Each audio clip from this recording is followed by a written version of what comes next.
একজন cricketer 9টা innings খেলেছেন এবং এই 9 ইনিংসের মধ্যে সেই ক্রিকেটার 3টায় অপরাজিত ছিলেন।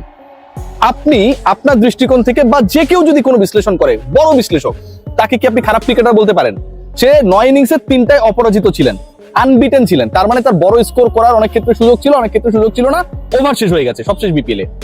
একজন ক্রিকেটার ছক্কা মেরেছেন 18টা। আমি যদি ধরেও নিই যে তিনি সাব্বির রহমান একটা ম্যাচে বিপিএল ভালো করেছে, তারই নিয়ে আমরা কেন নাচানাচি করতেছি, রাইট? এক ম্যাচে কি 18টা ছক্কা মারছে?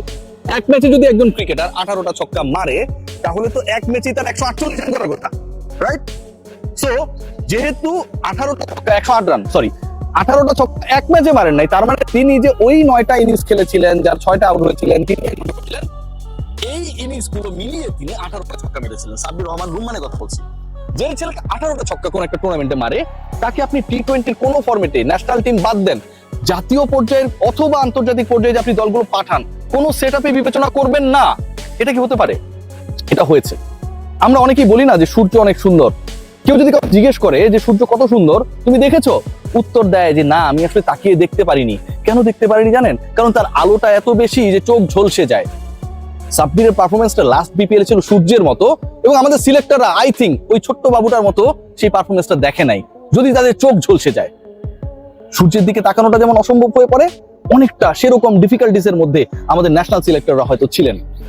একজন ক্রিকেটারকে আপনি কোনো ধরনের কোনো সেটআপের মধ্যে রাখবেন না despite having 160 strike rate, despite hitting at least 18 sixes, despite maintaining a better strike rate with not out innings, আপনি কোথাও রাখবেন না। এটা কখনো লজিক্যাল হতে পারে না।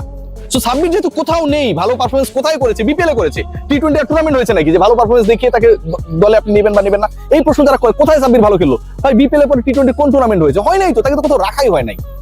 তারা আসলে ক্রিকেটের খবরটা রাখেন না, একদমই রাখেন না। তো সাব্বির খেলা থেকে অবাঞ্ছিত হয়ে যাক, খেলার দরকার নাই। এবং যতদিন অন্তত এই সিলেকশন প্যানেল থাকবে, তার আসলে খেলাটা আমি মনে করি যে তার একটা মৌখিক অথবা মানসিক অবসরে চলে যাওয়া ভালো। সাব্বিরের অবসরটাই ভালো। আমরা সাব্বিরকে নিয়ে কেউ ডিসকাশন করবো না। যারা পছন্দ করেন না তাদের শোনা লাগলো না, আর যারা কাউন্টার রিপোর্ট বানান তাদেরও শোনা লাগলো না।